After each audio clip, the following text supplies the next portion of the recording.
Hello, everyone. Welcome to SportsBeat on WOUB. Thank you for tuning in. I'm your host for today, Simon Lupfer, and joining me at the table is Andrew Levites, Reece Merkel, Kasey Hill, and Luke Schmitt.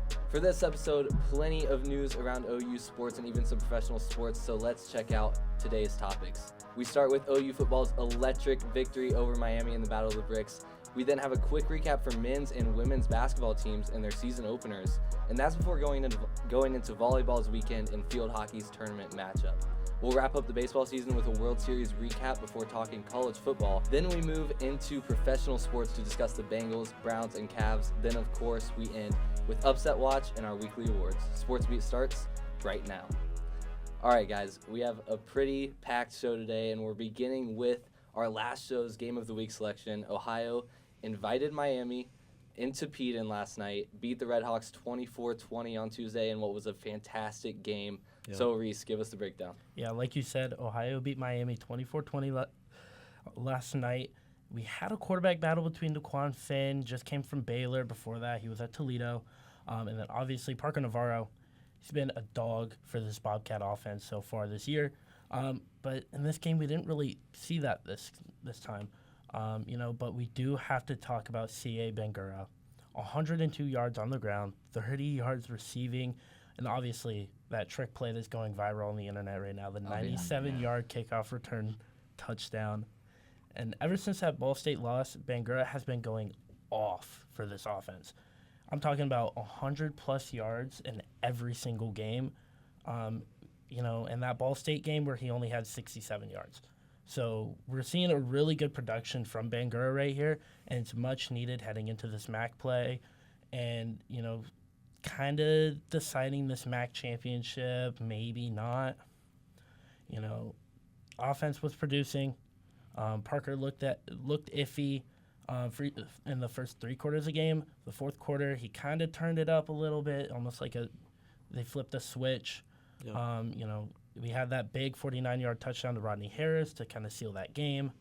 But it was really C.A. Bangura for this game. We usually see that 2 running back system from them with Bangura and Duncan Brune. Didn't really see Brune this much. He only had 3 touches, I think 12 yards. Mm-hmm. So they kind of leaned away from that, really just gave it all to Bangura. Yeah, Reece, that's a good point. We really saw C.A. Bangura kind of take over this game, and the Bobcats really established the run, and that's kind of how they got their footing here. But do you think this was just like maybe one-night thing, like C.A. was just really hot last night, or do you think this might be something to look for as we close out the season here, as we watch the Bobcats? Honestly, I think he was just hot, because I know they love that 2 running back system, especially when they are able to give Bangura that rest to be able to get Brune in there.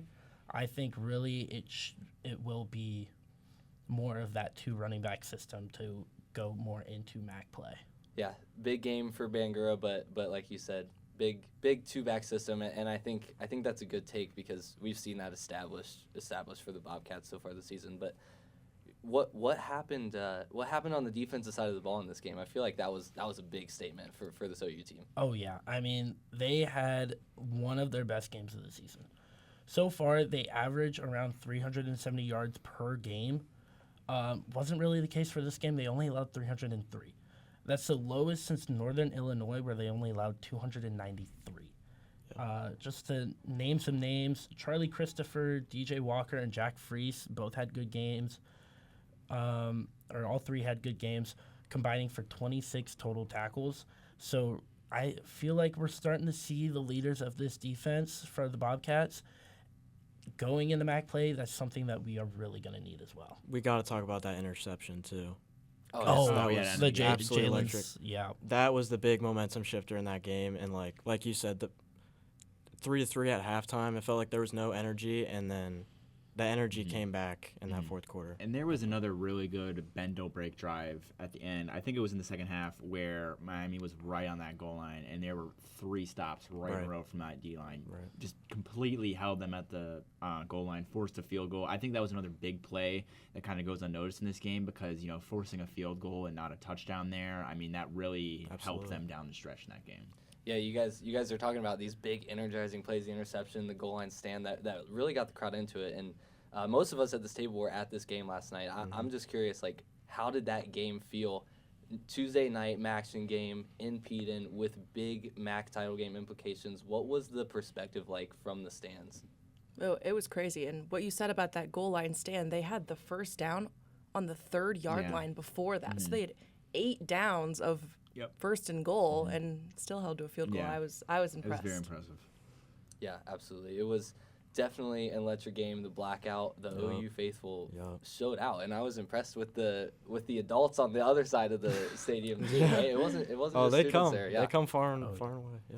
And this was a big game for OU because the last 2 seasons they played Miami in the regular season they lost, and so having this game where you win at home, I don't know. I had a lot of flashbacks to my freshman year, first game where Curtis was still here. They lost in the rain.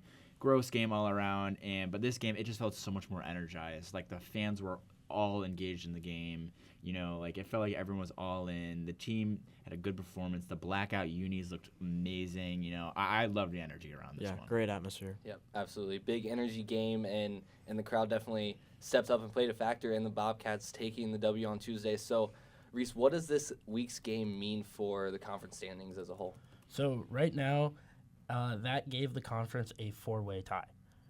But Ohio does have the lead based off of tiebreakers. So right now, Ohio 1, Miami 2, Buffalo 3, and then Western Michigan 4. Yeah, so 4-way tie at the top.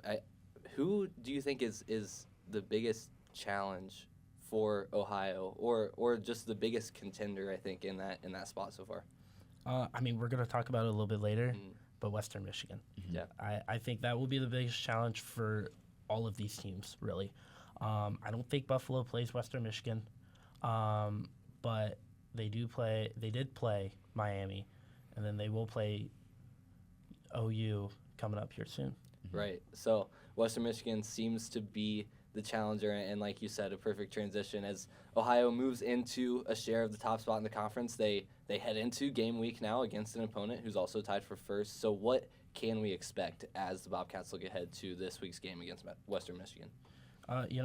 They're going up to Kalamazoo, Michigan. They're playing the Western Michigan Broncos. Broncos are 5-4, 4-1. They're coming in conference play. They're coming off a bye week, so that may help the Broncos here, maybe. And then the Bobcats 6-3, 4-1 in conference play. After that big win against Miami, put them up there.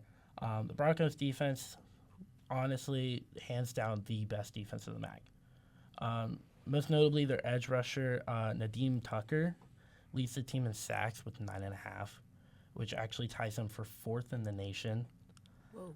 Those random MAC players that are just so high on country leaderboards is like there's always a few every year.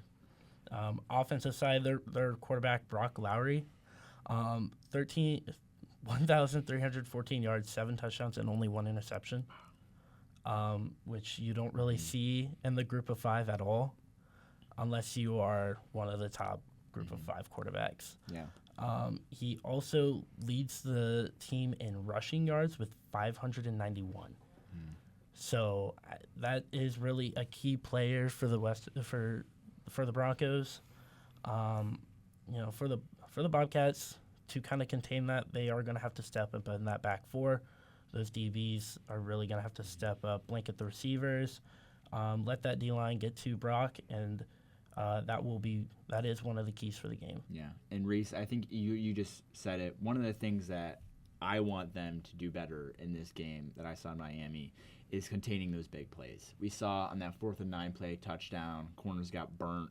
There was a play towards the end of the drive, end of the game, where Daquan Finn threw it into like triple coverage and they caught it. So I want to see those defensive backs do that this week. Yeah, absolutely.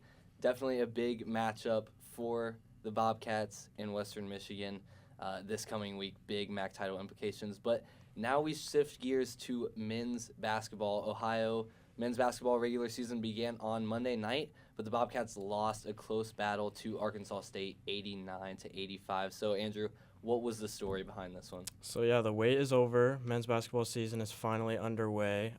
Like you said, season opener, home opener in the Convo. Bobcat Faithful was there. They had a good showing, but The team, not so much. So this game kind of went run for run, as the Bobcats had a 20-0 run in the first half, which is crazy that they did not close out this game.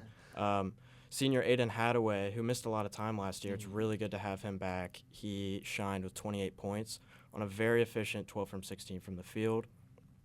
And I think a big story with this game was just that turnover battle and just the difference in intensity from the first half to the second half. The Bobcats forced a lot of turnovers in the first half, but they only forced 3 in the second half, and Arkansas State was able to put up 57 points.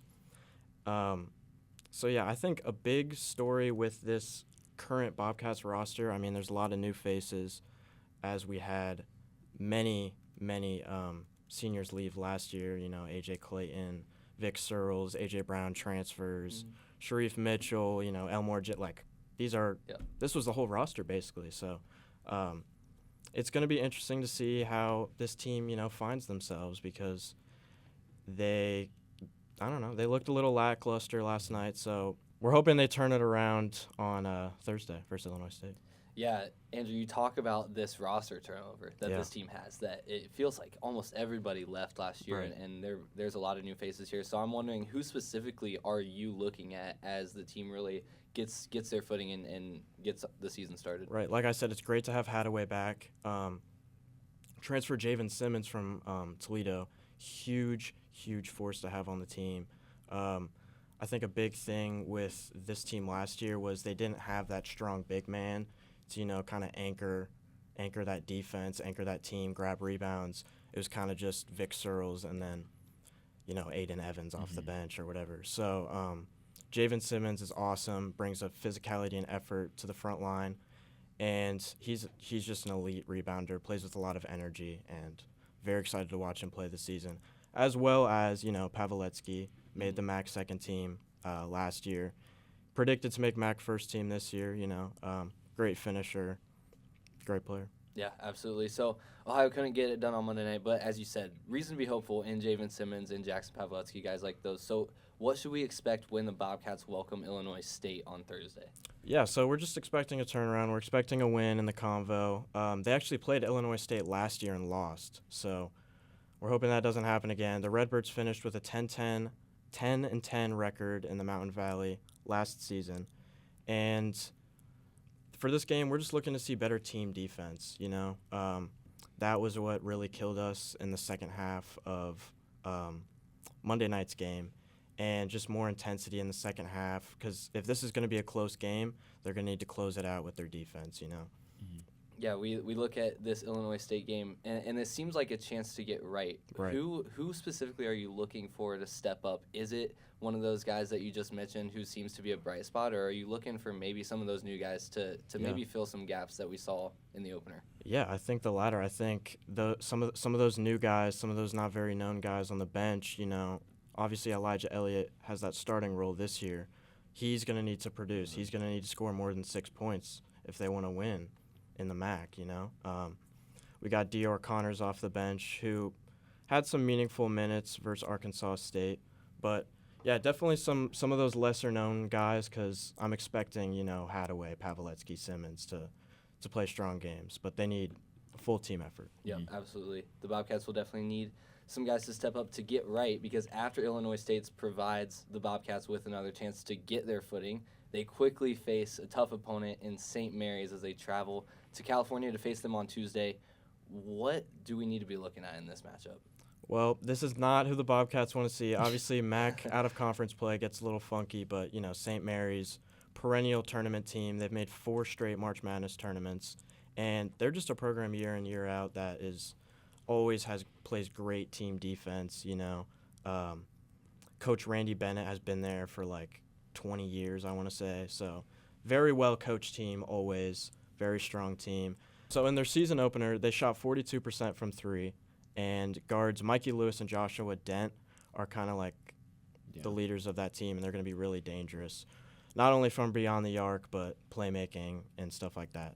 I think it'll be a tough game for OU because I saw a lengthy video last year about how St. Mary's in depth, they don't rebound. They have like 2 guys below the hoop where they just kind of like volleyball swat it back to the guards. So I think this is going to be a really interesting game because this is a team that's, really good on the boards to see, how a player like Simmons can translate to a team that rebounds well. And again, this is a team that's kind of battled with size the last 2 seasons. Yeah. So it'll be interesting to see if they can out-rebound and out-muscle this strong Gales team. Yeah, this current Bobcat roster, you just look at the size, and there's just not much. Yeah. I mean, Simmons is your biggest, strongest guy, and he's only 6'7". Yeah. So, definitely going to be something to look out for. Mm-hmm. Yep, absolutely. We will definitely keep an eye on the Bobcats as they head into St. Mary's after Illinois State. But men's basketball lost their season opener, but as we transition to the women's team, they traveled to Texas State for what was a battle of the Bobcats, and they won 72-66.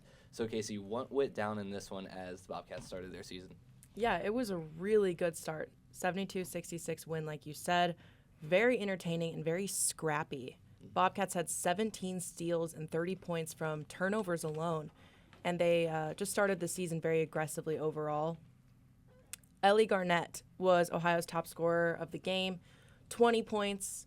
She's a graduate student that got picked up from the transfer portal this season. Crazy side note, this is her 5th team in 6 seasons. Wow.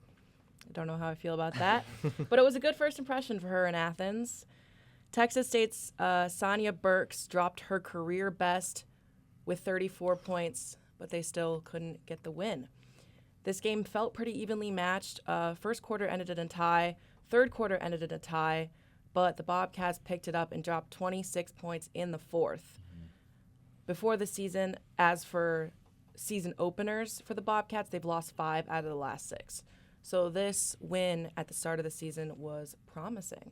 Yeah, definitely a promising start to the season with the way that we've seen this Bobcats team start the last few years historically. But I'm curious, do you think there is reason to be concerned for Bobcat fans to see one player like Sonia Burks take over a game in the season opener? Do you think this is knocking off the rust, or should we look a little bit more into this and be maybe a little worried? I don't know. I think the transfer portal's done them well this year. I'm not worried. Mm-hmm. And I think, like Kasey mentioned, this is a big statement. When we saw Newswatch, they dropped a poll the other night where, in that coaches poll, OU wins basketball, they were, I think, dead last, or they were 10th in the standings. And so getting a good statement win like this to, kind of prove the doubters wrong. I know we've had a lot of discussion about, can this Bob Bolden team bounce back? They kind of struggled last year. So getting a big win like this to start their season when they haven't opened well in years past is a great start for this team. Absolutely. Definitely a promising start for Ohio with the win against Texas State. So as we look ahead, what is in store for their second game of the season as they take on Columbia on Sunday? Columbia is going to be more difficult. They host them here in Athens. It's definitely going to be a tougher matchup. They're ranked 5th in the Ivy League as of preseason. Columbia's coming off of a successful season last year, winning their outright champs regular season title. They also clinched a bid to the NCAA tournament and beat Washington, who was top 25 last year. It's pretty huge. The team's roster is just as stacked this year as it was last year. They have 3 returning starters, including their leading scorer, Riley Wise. Last time the Bobcats played the Lions was 2022 in New York, and Columbia walked away with an easy win, 59-81. It's going to be a tougher matchup, but maybe the opening game will give them some confidence. Mm-hmm. Yeah, for sure. Yeah, so the last time these teams played, you said not exactly close. Not great. What is going to be different, or what do you hope could be different about this team in this matchup this time around? I don't know. Maybe some seniority? Yeah. I think that'll be important for this team that, again, we talked about kind of struggled last year. This will be another good game, a good test for them to see if they can prove the doubters wrong, I'll say. It'll be interesting to see if they can start 2-0. That'll be big confidence booster for a team that is kind of looked down on. So getting players like, again, like you said, the seniors involved, getting everyone involved, I think that'll be a great start if they can start 2-0. Yeah, for sure. We will definitely keep an eye on how the Bobcats play that Columbia team. But now it is time to look another Bobcats team that just keeps winning. OU Volleyball took on Central Michigan over the weekend and won both matches on Friday and Saturday. So, Luke, this team's turnaround has been unbelievable. How did they keep their momentum going this weekend? Turn me up, Simon, because this team's turnaround is not talked about enough. Like, this team, I don't know, I was comparing them to soccer a couple weeks ago, and the way they have turned their season around like that in conference play has been outstanding. And so, diving into these Central Michigan games, they won both sets, both games 3-0, and on Saturday 3-1, so 6-1 total. They snuck out wins in that first game on Friday, and all three sets were decided by around a point or two. Bailey Blair and Gentry Brown, of course, led in kills with 12 and 10. They were killer for that offense.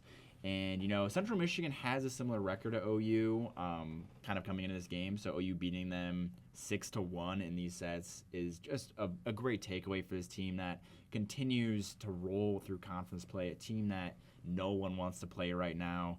And looking at that Saturday game, they lost that third set when they were up 2-0. So it was 2-1 then, but they won in the following series 3-1. Tori Kildo, Gentry Brown again, Bailey Blair again. Outstanding for this team. They dominated every stat category in those four sets and everything except digs. And really my big takeaway for this, Simon, is this team has rattled off these wins, these last couple wins without Kendall White. Mm-hmm. The name we mentioned over and over about this volleyball team. She's been out since October 24th at Ball State, and they've shown like even without a player like White, they can still put their foot down and just rattle off wins because this team looks unstoppable right now. I agree. It's been super impressive to watch the way this Bobcats team has put games together, but I think one area that we've seen maybe for concern is the way that they kind of falter late in their sets. Mm-hmm. And it feels like they really proved a point on that front this weekend. I'm just curious, do you feel like you agree with that? Do you feel like that's an area of concern moving forward, or do you think they've maybe figured that out? I think it is definitely something to monitor. Like I said, in their first sets against on that Friday game, I can't remember the exact ones, but I know it was between a couple points. So they definitely stretched the game down the line, maybe a little closer for comfort than they want.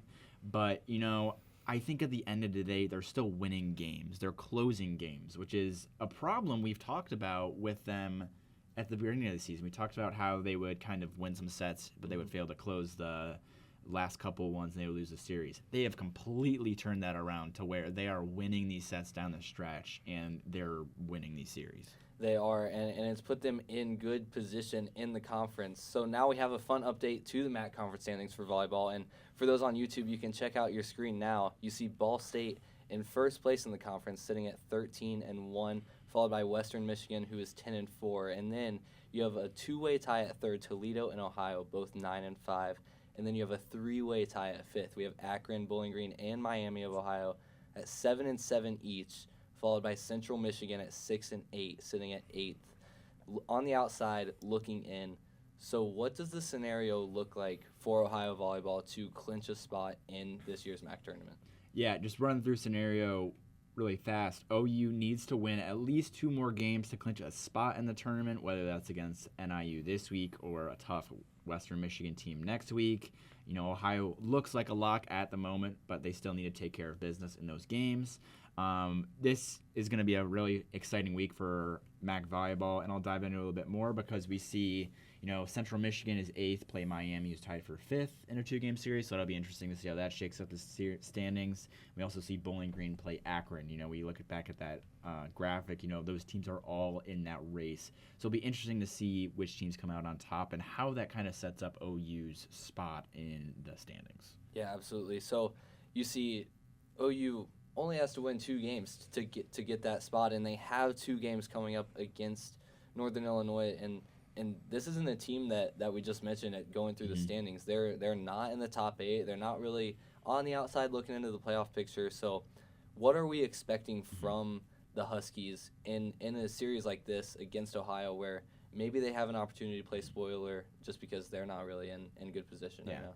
And, when I did research for this game, at first glance, they're not They're on the outside looking in the conference, but NIU has a really similar record to OU overall. They're at 11-12. OU, I think, is 11-14 or something like that right now.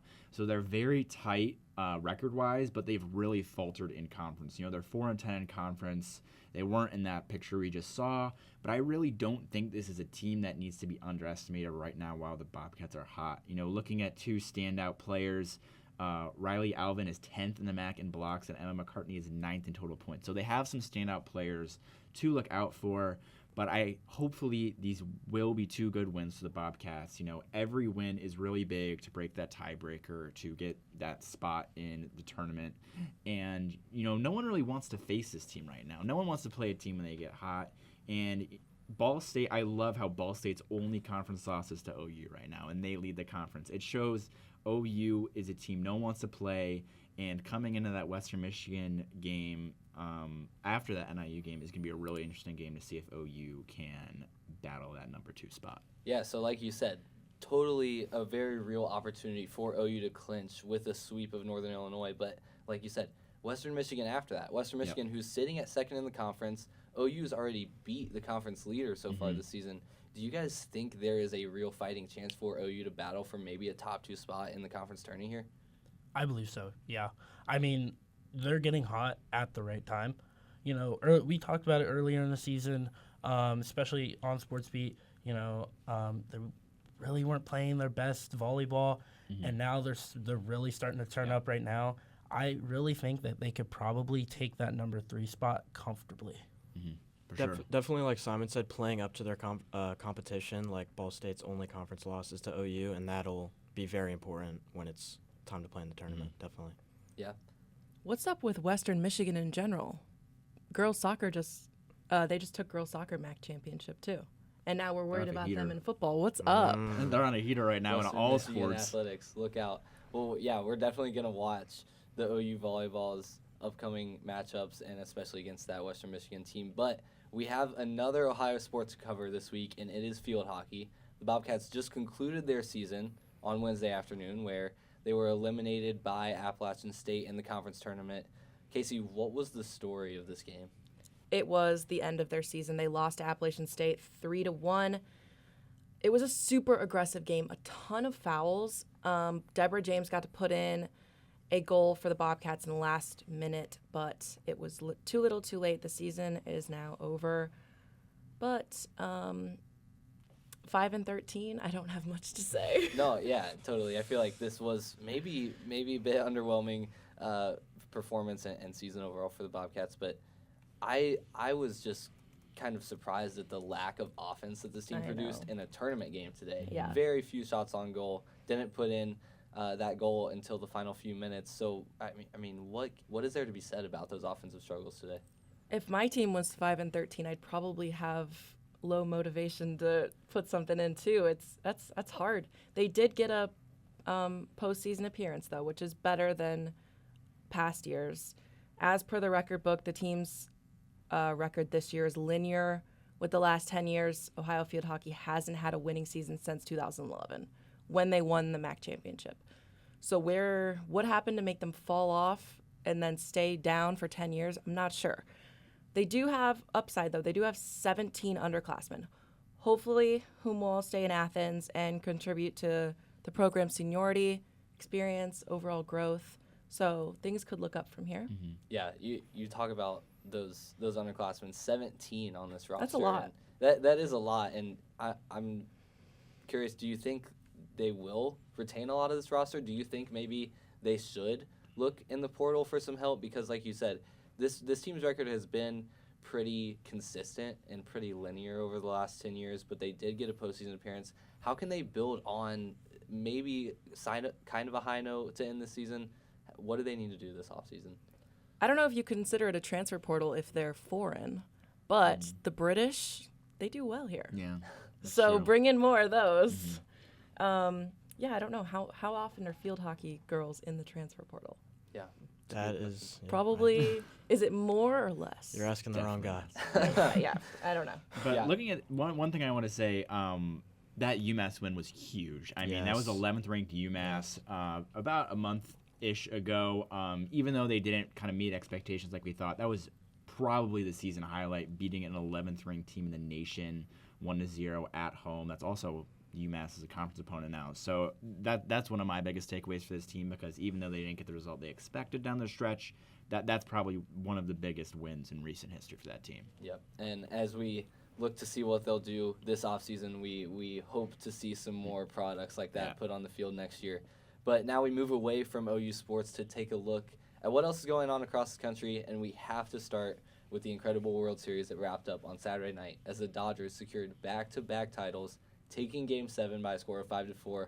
So, Andrew, break down this absolute cinema that we saw. Simon, cinema is the right word, because not only was this one of the greatest World Series games of all time, this was one of the greatest postseasons of all time.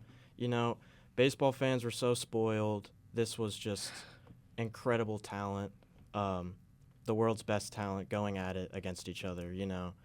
USA versus Canada, although it felt like USA versus Japan at times, if I'm being honest, or Canada versus Japan at times, if I'm being honest. But yeah, this World Series was incredible, and this World Series Game 7 was incredible. It's not often that World Series go to 7 games, and this one brought the drama. So let's just get into it. Yeah. Shohei Ohtani, probably going to win MVP for the National League this year. He was on the bump to start the game for the Dodgers, and Bo Bichette hits a electric 3-run home run off Shohei in the 3rd inning, and that got the Toronto crowd into it. I mean, this place was wild. a jungle. So that was electric to start off the game, and then things got a little chippy in the 4th inning. This you also don't see often in the World Series. Benches clearing, bullpens clearing. I mean, this was crazy. Andres Jimenez gets hit by a pitch by Robleski, and I think a lot of the controversy was he was purposely trying to get hit. He was leaning in the box a little bit. I don't know. I think the hit looked intentional. I mean, that was just a heater like on his shoulder. Do I think it was necessary for benches clearing? I don't know. Emotions were very high. Season is on the line. I know I loved watching it. Yeah, that was awesome. So Jimenez actually ended up hitting a huge double RBI later on in the game. And then the Dodgers kind of start to claw their way back in this game via the solo home run. So Max Muncy hits a home run. And then this is when the cinema started. So in the bottom of the 9th inning, after the Blue Jays were 2 outs away in the top of the 9th from securing a World Series title, 36-year-old captain Miguel Rojas, who played his first World Series game the game before, started his first World Series game, I might add. I'm sorry. But Coach Dave Roberts made this move. He trusted his guy, the locker room guy. You know, he's the captain of the team. He's just, every baseball team has one. Miguel Rojas is that guy for this Dodgers team, and he came up big. He turned on a slider from closer Jeff Hoffman, and he tied the game up 4-4 to send this game into extra innings. Absolute cinema. Yeah, so we head into extra innings. We're tied 4-4, and I feel like something that sticks out to me in this game is even in the bottom of the 9th, before we go to extras, you bottom of the 9th, 10th, and 11th, Blue Jays have their chances, and they get guys on, and they cannot capitalize. But what was the difference maker as we move into that free baseball there that we got? I think the biggest deciding factor when it came to extra innings was that Isaiah Kiner-Falefa, play at home. 2 outs, a grounder is hit to, guess who, Miguel Rojas. He kind of stumbles a little bit, but he throws a laser to home plate, and they get the force out at home plate. No score for the Blue Jays, and then they move on to the next inning. But there's a lot of controversy on the internet right now about that IKF slide. It's looking like he didn't have a big enough lead. He didn't start running until the ball was in the zone. I mean, if I'm a Blue Jays fan, that is just going to be burned in my memory forever because they would have won the game. Yeah. And, yeah. The catcher kind of lifted the tip of his foot, too. Yes, and then that it went too. back down. When they were showing replay, I was like, I don't know. I was like, wait, was it up? His foot came never off. mind. His foot. I think he was definitely out, but I was still. But even with Will Smith's foot coming off the base, if he had a bigger lead, second earlier. if Falefa had a bigger lead, that would have been the World Series. That's crazy. And it's crazy. Yeah. Baseball is a game of inches. Yeah, we definitely need to talk about Yoshinobu Yamamoto, though. This guy won the World Series MVP. came in extra innings in Game 7 to pitch relief after he had just started and won Game 6. What is there to be said about this overall World Series performance from Yamamoto? I mean, just incredible. He comes in after starting Game 6. Mind you, he threw a complete game before, and it's just incredible. These Japanese players are just, at the top of their game, and very deserved of World Series MVP for Yamamoto. And this is a wild World Series. It's got to be like one of the there's so many innings of baseball that were played in this World Series. I mean, going back to Game 3, 18 innings of baseball. That game lasted so long. And then even in the Game 7, it lasted multiple innings. So having a World Series like this is awesome. I'm not super into baseball, but it's a World Series almost comparable to that Cubs Tribe Series from 2016. It was wild. Definitely. Absolutely. Yeah, I believe it was the longest World Series by innings ever. And Dodgers go back-to-back for the first time since the Yankees did it 3 times in a row, so we'll see if they can do it again.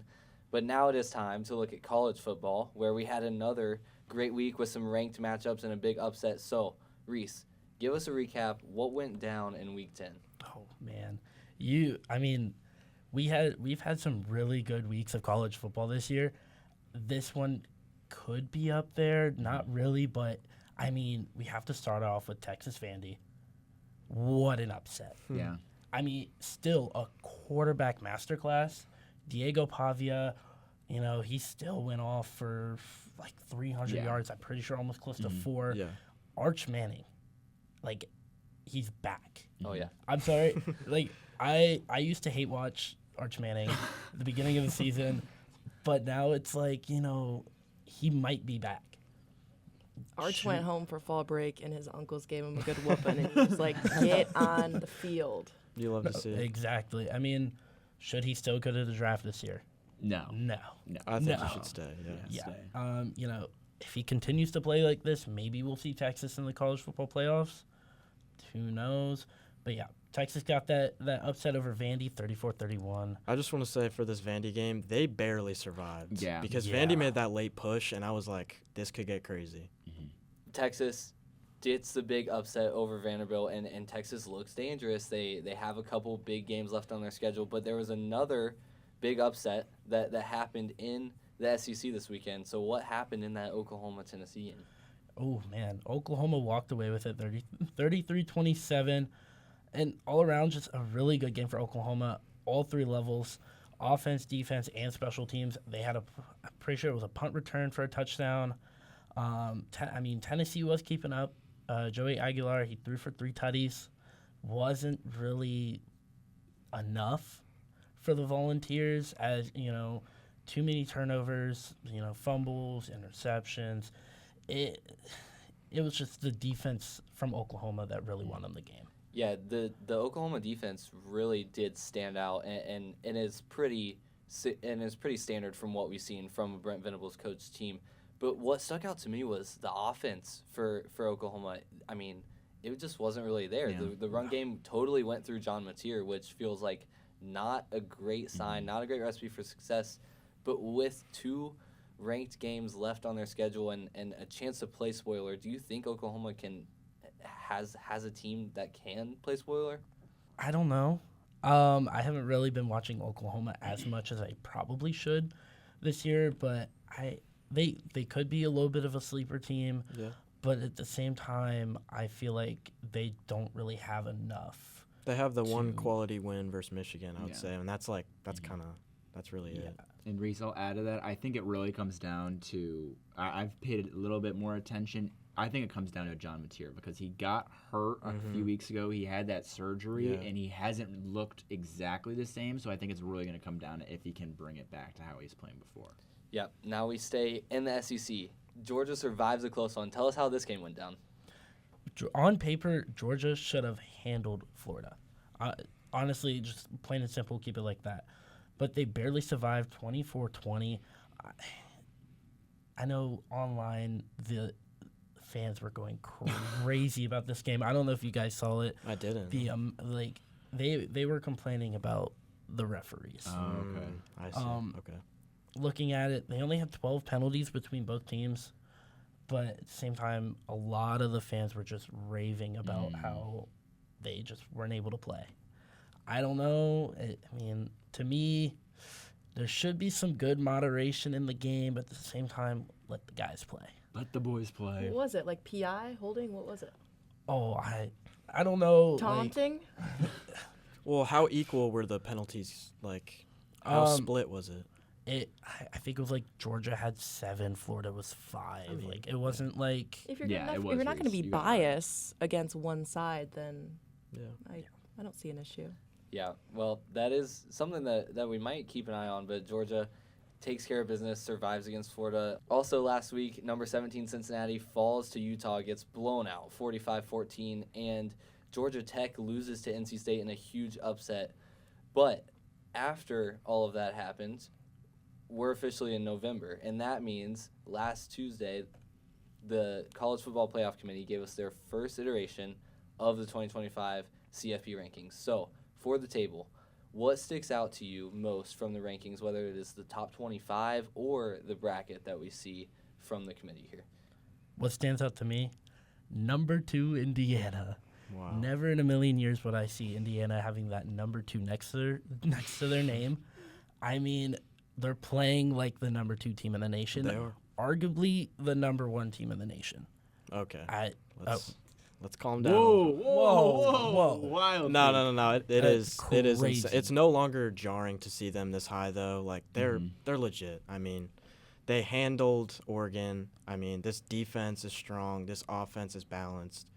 They're just an awesome team to watch. I think what sticks out to me most about this playoff bracket is that, Alabama, the story around Alabama in the beginning of the season was like, it was getting murky. It was getting murky in Tuscaloosa, Kalen DeBoer, a lot of the Bama fans were not happy with his coaching, but, they've stayed consistent. They've put their head down and worked, and they find themselves with a bye in the playoff. And interesting number, 9 is the number of SEC teams in the top 25, which, some of those are well-deserved, but some of them I have some issues with. There was a broadcast last night when they were breaking this down. They said that Tennessee at 25 is there to help resume boost Texas and Oklahoma, which I thought was an interesting That point. is interesting, yeah. I think it's going to be really interesting down the stretch with these SEC teams. We talked about the same exact thing on SportsBeat last year, where there was a record number of SEC teams in the top 25. But, some teams are a little underseeded here, guys. I don't know. What do you think about this? Which teams got snubbed? I don't want to say it, but maybe Miami. I mean, they've had they're 2 losses on the year. I mean, pretty good one to Louisville. And then, they did just get upset by SMU. Yeah. So maybe Miami, but at the same time, maybe not. They have what we call quality losses, I would say. Yeah, we will definitely have to keep an eye on those ACC schools that maybe got snubbed, but we'll see how the playoff picture shapes up. So what games are we watching closely this week, Reece, as we have more of a shape of the playoff? The number 1 game, BYU Texas Tech. It's the first top 10 matchup of the year under the new CFP rankings. This will have major complications. I'm pretty sure Texas Tech is favored right now, but if BYU, comes out and wins this game, huge complications. Either way, I'm ready to sit at my TV at noon to watch this. Also happening this week, Texas A&M traveling to Mizzou and Indiana, goes into Happy Valley to take on Penn State, which is historically a decent rivalry, has some history there, but we'll see. Maybe this one's not close. And then Oregon taking on a good Iowa squad at Kinnick Stadium on the road. So this week, moving from college to NFL, only one NFL team from Ohio played in what would have been an impressive comeback, but Oh my gosh. the Bengals lost another close one, this time to the Bears, 47-42. So, Luke, what went down? What went down here? 3 words: Bungles, Bungles, Bungles. I'm not a Bengals fan, but I was upset watching this game. Flacco and the Bengals offense did everything they could to win this game. Flacco is over 40. He was hurt. His arm was not up to full strength. Chase and T had 100-plus receiving yards. Flacco threw over 400. the offense did their jobs. I'll say that. In this, we say every game it comes down to the defense. And Logan Wilson was just traded to the Cowboys for a 7th-round pick this week, so there goes a linebacker. The defense just looked utterly defeated, like they have all season. Like, that offense came back from down 2 scores. They recovered an onside kick, and then you let Caleb Williams march all the way down the field. You let Colston Loveland split through 3 tacklers to score a touchdown. Yeah. This team looks like a mess right now. I would imagine we see some visible frustration with T and Jamar coming in these next couple weeks. We already kind of have seen that already. Obviously, the trade deadline has passed. But, this team just looks rough right now. They have a bye week this week to kind of work out some things. But, like, an interesting stat I saw via a tweet from Jay Morrison, there are 3 Bengals defenders that lead the league in missed tackles and a 4th in top 10. So, the defense needs to lock it in. This is terrible performances from them. Like, there has to be some answer here. Yeah, so the Bengals have a bye week this week, maybe a chance for some things to cool off a little bit. But you mentioned it briefly. There's some visible frustration from some of these offensive players, T. Higgins, Jamar Chase, maybe some other guys. What do we make of this? Is this something that, these guys just got paid, but like, is there anything here? And are they valid in their frustration? I think they're definitely valid in their frustrations. It's a little crazy what they're saying to the media. Like, this is a split locker room, and that's crazy to see from an NFL team. You see the defense, like, the defense didn't answer any of the media's questions. Like, that's crazy accountability. That's not what you want to see. If I'm a Bengals fan, I am stressing because, wow. Yeah, I was a Bengals fan for this game just because the Bears did take down my Saints. But, watching this game and also having Joe Flacco on the bench for my fantasy team was a very hard watch. Yes. This game was crazy. Everything that you never thought could happen in this game just happened. Like, crazy game. Wild. Yeah. What are you guys most nervous about, or what is the thing that you're watching most closely for this Bengals team over the next couple weeks before they hop back on the field? Is it the locker room, or is it maybe something on the field that they need to clean up to bring it back together? As a team that just seems very deflated and kind of just like pinned against each other, I want to see if the effort will still be there, like especially from that defense. I know the offense will continue to produce and put up numbers, but like I just want to see if they still care because, yikes. And they're not completely out. Like, obviously, they've lost some bad games, but, it's still kind of anyone's a division. Pittsburgh's had a big game against Colts and won, but Pittsburgh's lost to the Bengals this year, and the Ravens are trying to get back up the ladder, too. They're clawing their way back, yeah. So, it's up to the defense at this point. Yeah. The offensive does everything they need to. If they want to do a playoff push, it has to be after this bye week. Yeah. Yep. So, as we look ahead to next week, like we said, Cincy is on a bye, but Cleveland, fresh off their bye week, they're going to play the New York Jets. So, Andrew, what does this matchup look like for the Browns? Well, the Browns play the Jets, kind of looking like, two poverty franchises. I'll just say it. Connor talked a little bit about it last week, and I definitely agree with him. We need to see Shedeur Sanders in this game. It's time.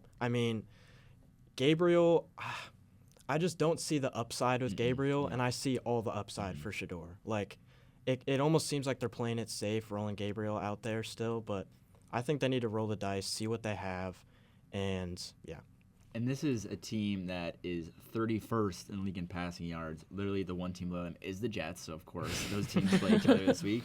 And they're even 28th in rushing, which I think is interesting because Judkins has been a highlight of the team. I would love to see this offense get some life in it. I would love to see Shedeur get under center here. I think he could really elevate this offense that has been struggling.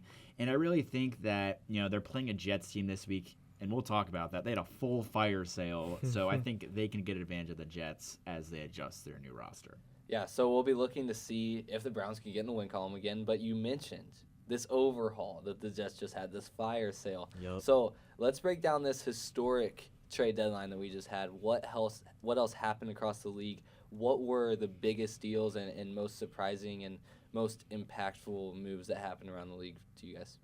I think the Jets, they were big winners at the deadline. They were winners. Like, for sure. Honestly, because, what do they have to gain for this season? They just picked up their – it's over. So, like, the amount of draft capital that they were able to gain from their 2 star defenders, Quinnen Williams and Sauce Gardner, that is going to set them up for a proper rebuild. Because this year, I think the Jets front office, this was like see what happens. Their last push of like maybe we can win something, but like this is when the real rebuild starts. And they've been in a perpetual rebuild for most of this decade, but this is kind of the aftermath of I think that Aaron Rodgers squad, that Aaron Rodgers experiment more of. So Justin Fields up to bat, not really going well. So they trade the vets and they embrace the rebuild. Yeah, so they're embracing the rebuild. Get all of these picks this week. How confident are we though in this management that they can use these picks well? Because they haven't shown that they can exactly do that. So how do we feel about that? I don't trust in the Jets org to really draft well. Yeah, I mean, unless Aaron Glenn, does something where he's able to be like, you draft them or I leave or something like that. Well, I don't know how much I trust Aaron Glenn as a head coach. I mean, I loved him in Detroit, but like I haven't seen anything from Aaron Glenn that is like, they should keep. Yeah, and this is a Jets front offense that has struggled drafting. They've had some hit drafts. They've got Garrett Wilson, Jermaine Johnson, their big drafts, but they also drafted Zach Wilson second a couple years ago. So I don't have much faith in their front office to land these picks, but with a bunch of them, I mean, one's going to hit. I want to say specifically on the offensive end, they're just not very strong. Yeah, no, drafting. Other big moves at the trade deadline: Quinnen Williams to the Cowboys for a first rounder, and Mazi Smith, Jacoby Myers to the Jaguars, Rashid Shaheed going to the Seahawks. Saints fans. Yeah. Hate to see him go. Sorry, Saints fans. We have a lot that rotate through this table, but somehow. But and Logan Wilson to the Cowboys. But as we transition out of NFL and into the NBA, we look at the Cleveland Cavs. The Cavs coming off of losses to Boston and Toronto. Yep. They moved to 4-3 on the season after beating Atlanta 117-109. So, Andrew, what are your takeaways from the start to this season for Cleveland in these first 7 games that they've had? Yeah, so I'd say Cleveland has been off to a good, not great start. I mean, they have wins versus the Pistons, who were a playoff team last year, the Hawks, the Bucks, who are looking like a strong contender in the East, but then they have those losses to those pretty good teams, those Celtics, those Knicks. So I don't know where this Cavs team is at right now in terms of the Eastern Conference. Obviously, they're the favorites, them and the Knicks, with the Pacers and the Celtics being injured. But Donovan Mitchell's going to do what he does. He's been balling. He dropped, 37 versus Atlanta? I mean, that's just what he does. Mobley still looks very polished offensively and defensively, reigning depoy. And then I just want to talk about some of these new faces in Cleveland, like Lonzo Ball obviously was the big acquisition. He's running that second team. Very excited to have Lonzo in Cleveland. And the younger players, Jalen Tyson had a huge game in Atlanta. Really like what I've seen from him. And then the rookie from Duke, Tyrese Proctor, who is a very exciting player, very good three-point shooter. He's been playing good minutes for the Cavs as well. Yeah, absolutely. These new faces on the Cavs are definitely promising and showing good sign. And I think we saw a pretty good culmination of that in this Atlanta game that just happened. So give us a little recap of what happened in this most recent win for the Cavs. So, yeah, we saw some new faces coming up clutch for the Cavs. Jalen Tyson had 18 points, so that was big. This was just a weird game where the Cavs, it was just a sloppy win, They were kind of sloppy offensively. I think a lot of that is due to some of their injuries that inhibits Kenny Atkinson. They've been really hurt so far. So some of these rotations have just been kind of funky. I mean, they don't have Strus. They didn't have Jared Allen this game. Darius Garland is actually coming back tonight. But just I think the offensive sloppiness is just due to a lot of those injuries, definitely. Yeah, so like you said, Darius Garland returns tonight at the time of this recording. They play the Sixers, and what are you looking at, whether it's in this game against Philadelphia or just these next few for Cleveland? I mean, what are they looking at to maybe separate themselves and get a little more footing? Right. Yeah, I'm very excited for this game. I think it'll be a good indicator on like how good this team this year actually is. You know, Sixers have been off to a very strong start. They've been putting up a lot of points. Obviously, standout rookie VJ Edgecombe has been awesome. Tyrese Maxey is awesome. So, like I said, they've lost to really good teams. They've won against some not so good teams. So I think this game will be a good indicator of how they're actually playing. You know? Yeah, and this happens with the NBA every season where there's so many games in a season that these first ones, like right now the Bulls are leading the East. What is this, like the 90s again type Yeah. And the Spurs and Lakers have also crept out to amazing starts. Yeah. So you really kind of have to wait to see how these teams pan out in the dust settles. Like there were years in like 2020, 2021 where the Cavs would start 5-0 with Colin Sexton, Darius Garland, and they would be in the lottery. So I think it'll take a couple weeks for things to really solidify, especially if you're a Cavs team like this. With so many injuries, you really kind of had to wait and see how things pan out to fully make like critiques and trades on this team. And I trust this Cavs team to go on big runs this season. I mean, this is a great team, and even with injuries last year, they were able to win games, blowing out their opponents. Yeah. So, yeah. Yeah, and this is a Cavs team, like you guys said, that we just saw put together the most complete season they've had in a while, where they were able to start and finish strong. So we'll see if they can do that with their next few games coming against Philadelphia, Washington, Chicago, and Miami. But now it is time for our final segment of the day, Upset Watch, where we pick our favorite underdogs across all sports. So far this year, we are 10 for 40. We're 25% on the year. Oh, my God. Last week, Connor Mallon, with his Coastal Carolina over Marshall pick, the Fun Belt, he gets it done. I love it. So let's start. We will start in college football. Reese, what do you have for us? I got Auburn over number 16 Vandy. It's a 6.5-point spread. Both teams are coming off losses. Auburn really bad against Kentucky. Vandy really good one. We did talk about that earlier. But now Auburn has that interim head coach. And, this year with interim head coaches, it's been a little bit like witchcraft almost. I can see that, Reese. These interim head coaches are coming out here, something to prove. I really think that I'm pretty sure it's their defensive coordinator now who is their interim head coach. I think they can come out, a little bit of magic and get that win over Vandy. Vandy back-to-back losses would just be crushing. Oh my gosh! I would feel so bad for that team. I'm rooting for them so hard. Yeah. It's so different. I love it. Yeah. While you guys are rooting for the Commodores, I like the pick, Reese. I think Auburn over Vandy is a good pick. We're gonna stay in college football. Kasey, what's going on in the SEC? As usual, I'm going with something wild. LSU over number 4 Bama, 10.5 spread. Ole Miss and Vandy. I know. Ole Miss and Vandy losses. I like it, Ole Miss and Vandy losses were by less than a touchdown. So that's not even crazy. And Bama's rushing game is so bad. Yeah. 114th in FBS.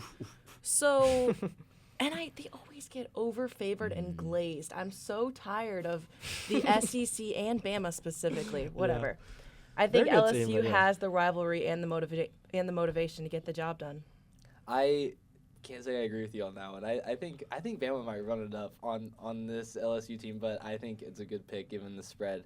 Andrew, we're gonna jump to the pro level. What do you have in the NFL? I have a cool pick. I have the Falcons over the Colts in the Berlin game. So this is an interesting pick. The Colts dropped their second loss last week versus Pittsburgh in a game they were favored to win.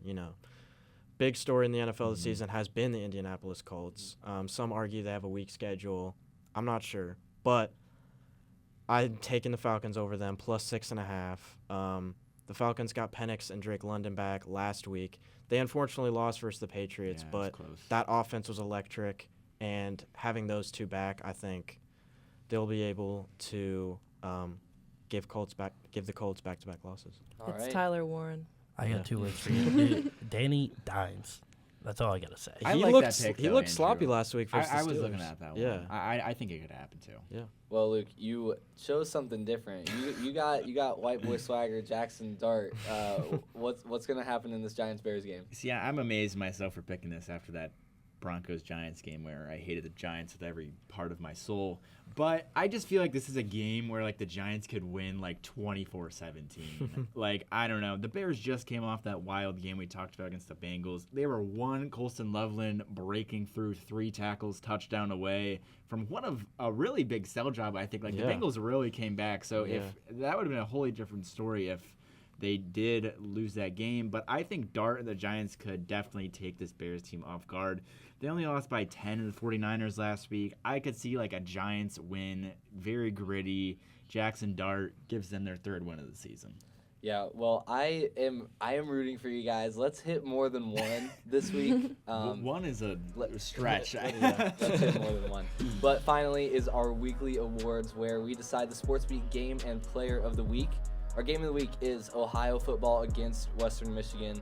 Like we said earlier, both these teams are tied for first in the MAC at 4-1. So next Tuesday's MACtion is going to bring more chaos, and the loser of this game might be eliminated from MAC title game contention. So we'll keep a close eye on this one. And our SportsBeat player of the week is, of course, football's C.A. Bangura. He had 21 touches and 229 total yards to go with 2 touchdowns. His best play was his first career kick return for a touchdown, 97-yard trick play, and Bangura was a safe and consistent option throughout Ohio's win over Miami. So this is Bangura's 3rd appearance as our player of the week this year. Congrats to CA. Dog. Thank you for listening to SportsBeat on WOUB. I'm your host, Simon Lupfer, and with me today is Andrew Levites. Reece Merkel. Kasey Hill. And Luke Schmitt.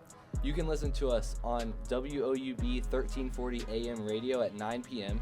or search us online at woub.org/listen, SoundCloud, Spotify, Apple Podcasts, and YouTube. Don't forget, you can follow us on Instagram at SportsBeatWOUB for more digital content. We'll see you next week. This has been SportsBeat.